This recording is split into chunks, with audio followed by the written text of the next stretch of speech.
नमस्कार दोस्तों। आज हम एक ऐसी प्रोग्रामिंग लैंग्वेज की बात करने जा रहे हैं जहाँ पे दुनिया भर के सभी डेवलपर्स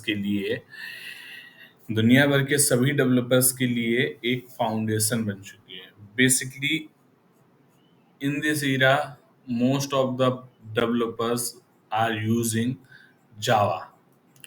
सो हम जावा के बारे में बात करने जा रहे हैं। इस वीडियो में हम जानेंगे कि जावा की कहानी क्या है और जावा को हम यूज कैसे करते हैं और क्यों करते हैं और क्या उसके फीचर्स हैं और क्यों हमको पढ़ना चाहिए, क्यों most of the programmer basically using Java. So हमको ये समझने की ज़रूरत है whenever I'm going to start anything, so first we need to understand what I'm going to क्या मैं बेसिकली सीखने जा रहा हूँ। सबसे पहले हमको ये समझने की ज़रूरत है। सो दोस्तों मैं आपको बता दूँ जावा की एक कहानी है जो बहुत एक इंटरेस्टिंग कहानी है, जो बेसिकली सभी लोगों को पता होनी चाहिए मेरे हिसाब से। जब हम कोई चीज़ स्टार्ट करने जाते हैं तो सबसे पहले हमको जानना चाहिए कि क्या उसके पावरफुल फीचर्स हैं, कैसे यूज़ होती है, क्या उसकी कहानी है, कैसे स्टार्ट हुई है। सो हमको ये सारे फीचर्स जानने की नीड है। एज़ अ जावा डेवलपर मैं आपको बताना चाहूँगा, जो जावा की कहानी शुरू हुई है, वो 1991 में हुई थी। तो बेसिकली जब जावा बनाई गई थी, तो जावा को जो बनाई थी वो जेम्स गॉसलिन सर ने बनाई थी और वो एक सन माइक्रोसिस्टम के इंजीनियर थे। सो जब जावा डेवलप की गई थी तो जेम्स गॉसलिन सर ने नहीं सोचा था वो किस लिए बना रहे हैं। उन्होंने बेसिकली जब ये लैंग्वेज बनाई थी तो उन्होंने एक पर्टिकुलर टीवी के लिए इस प्रोग्रामिंग लैंग्वेज को बनाया था जिसको वो उसमें यूज करना चाह रहे थे। सो उस टाइम उस कंपनी के लोगों ने इस प्रोग्रामिंग लैंग्वेज का जो नाम रखा था वो ओक रखा था, ओ ए के। ये इनिशियली बेसिकली ये बनाई ही गई थी सेट ऑफ बॉक्स और इलेक्ट्रॉनिक डिवाइस के लिए, बट ये किसी ने नहीं सोचा था कि हम जावा को यूज करेंगे इंडस्ट्री में या आईटी इंडस्ट्री में या सॉफ्टवेयर के पर्पज से। बट एक इशू आया उस बीच। इशू क्या था कि जब प्रोग्रामिंग लैंग्वेज बन गई तो ओक नाम की किसी कंपनी के पास ऑलरेडी रजिस्टर्ड था। ओक जो नाम है वो किसी कंपनी के पास ऑलरेडी रजिस्टर्ड था, इसीलिए इसका नाम ओक से जावा रखा गया। क्योंकि अब इसमें भी एक इंटरेस्टिंग कहानी है। उसी कंपनी के एक उनके दोस्त थे और वो बेसिकली क्या थे कि एक इंडोनेशिया में कॉफी होती है जिसका नाम जावा ही है। इंडोनेशिया के एक आइसलैंड की बात कर रहा हूँ मैं। वहाँ क्या था कि उनके दोस्त ने सोचा कि क्यों ना हम इसका नाम जावा रख दें उस कॉफी के नाम पे। सो बेसिकली 1995 में जावा को ऑफिशियली रिलीज किया गया और उसका नया नाम दे दिया गया जो कि जावा। इसके बाद बड़ी इंटरेस्टिंग और अंडरस्टैंडिंग कहानी है। जब जावा बनी, जावा इतनी पॉपुलर क्यों है? सबसे पहले तो ये समझने की ज़रूरत है कि हमको चाहिए क्यों जावा? जावा ही क्यों? सी क्यों नहीं? सी प्लस प्लस क्यों नहीं? मैं बता दूं सी और सी प्लस प्लस एक इजी प्रोग्रामिंग लैंग्वेज है। हम लोग सी प्लस प्लस को वेब और एंड्रॉयड के लिए नहीं यूज कर सकते हैं। और जावा एक हमारी simple object oriented programming language है जो कि सी पीपीपी एक ऑब्जेक्ट ओरिएंटेड प्रोग्रामिंग लैंग्वेज है, बट हम उसको कई प्लेटफॉर्म पे नहीं यूज कर सकते हैं जैसे कि Android and web based and back end purpose. So इसमें क्या है, सब कुछ क्लासेस और ऑब्जेक्ट के अराउंड होता है। सबसे इंटरेस्टिंग चीज बता दें कि ये जो प्रोग्रामिंग लैंग्वेज है ये एक प्लेटफॉर्म इंडिपेंडेंट लैंग्वेज है।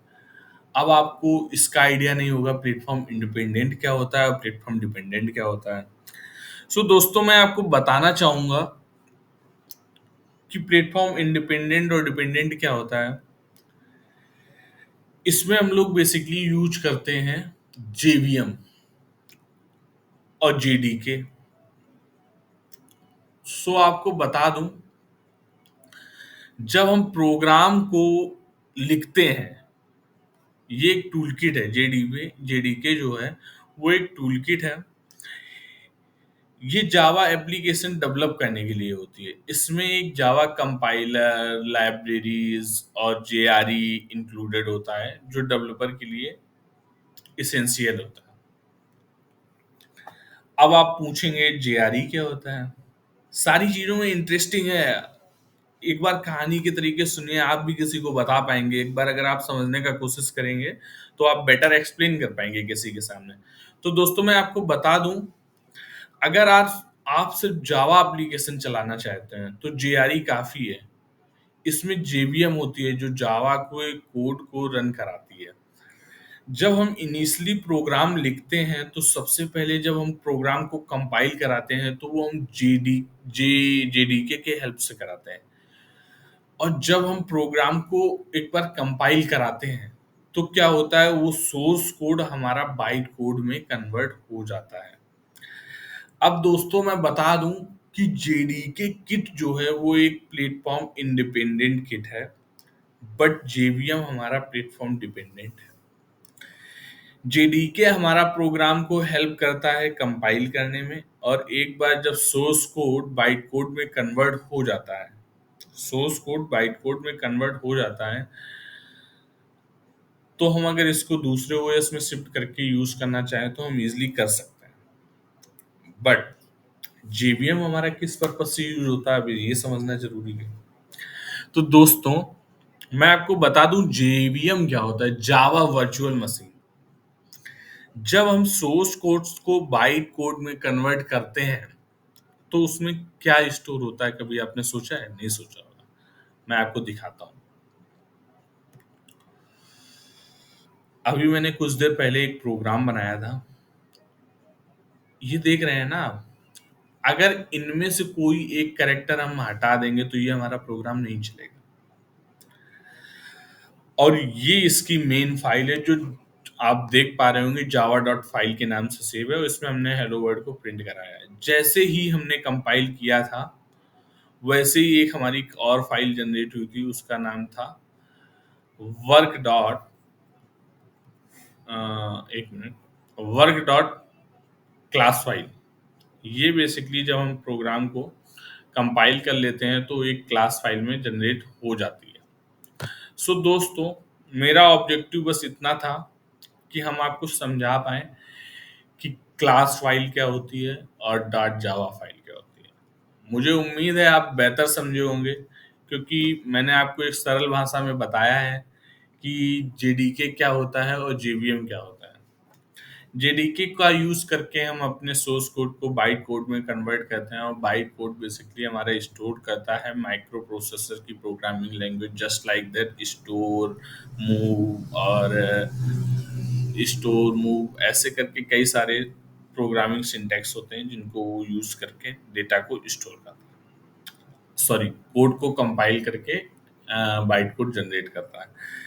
मैं आपको बता दूं, इसमें एक और इंटरेस्टिंग चीज है।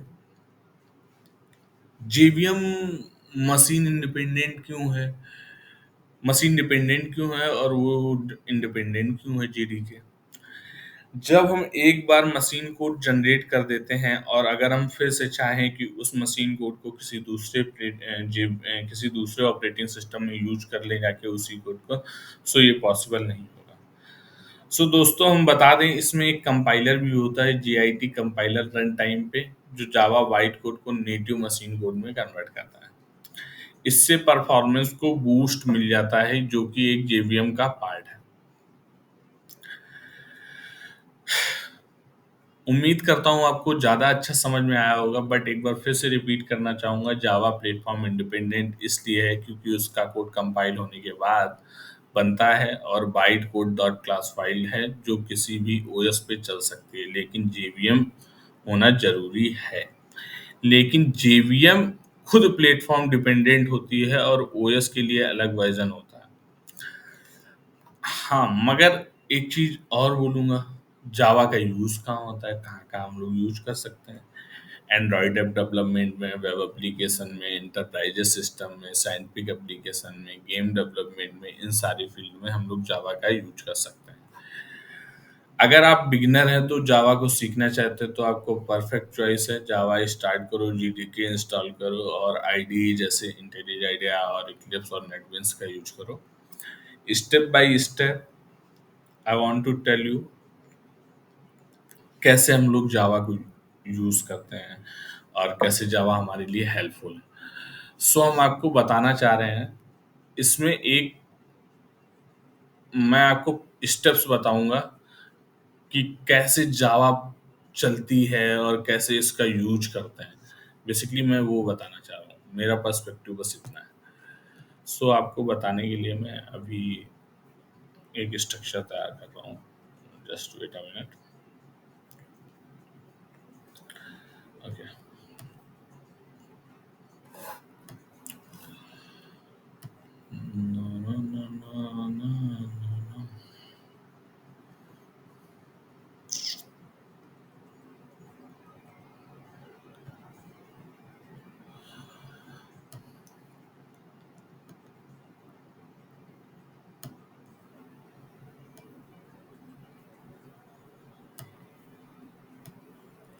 सबसे पहले क्या होता है कि हम लोग जावा का प्रोग्राम लिखने से पहले पहले हम प्रोग्राम का नेम के साथ डॉट जावा फाइल के साथ प्रोग्राम को सेव कराते हैं, प्रोग्राम डॉट जावा।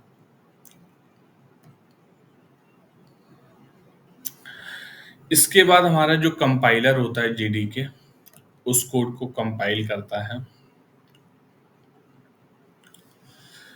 देन उसके बाद हमारा बाइट कोड जनरेट होता है।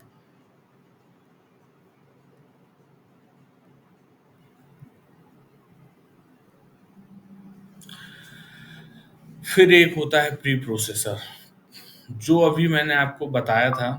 एक इसमें कंपाइलर यूज होता है JIT।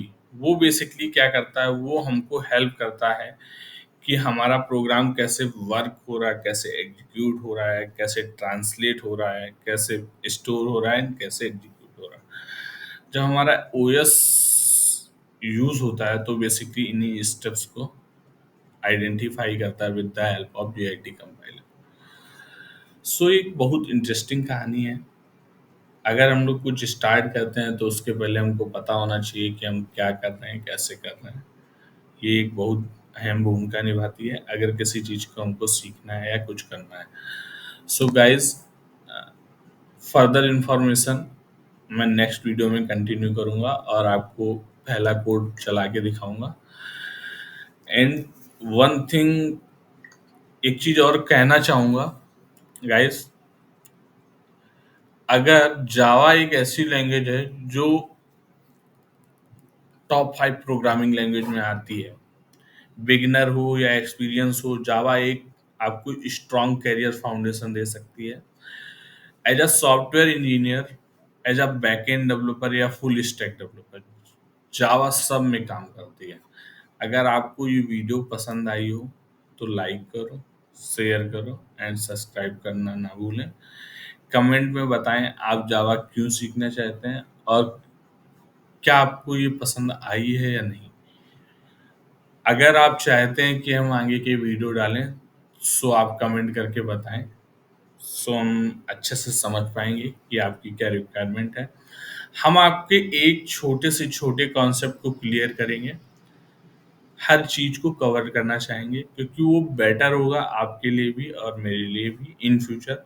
सो बेसिकली मैं बस यही चाहता हूँ कि सारी चीज़ें ईज़िली हो जाएँ और जितना अच्छा मैं आपको समझा पाऊँगा, उतना अच्छा आपके लिए होगा और आप भी उसको यूज़ कर पाएँगे और बेटर इम्प्लीमेंट कर पाएँगे। So that's why I would like to say you need to understand whenever you start any programming language or whatever company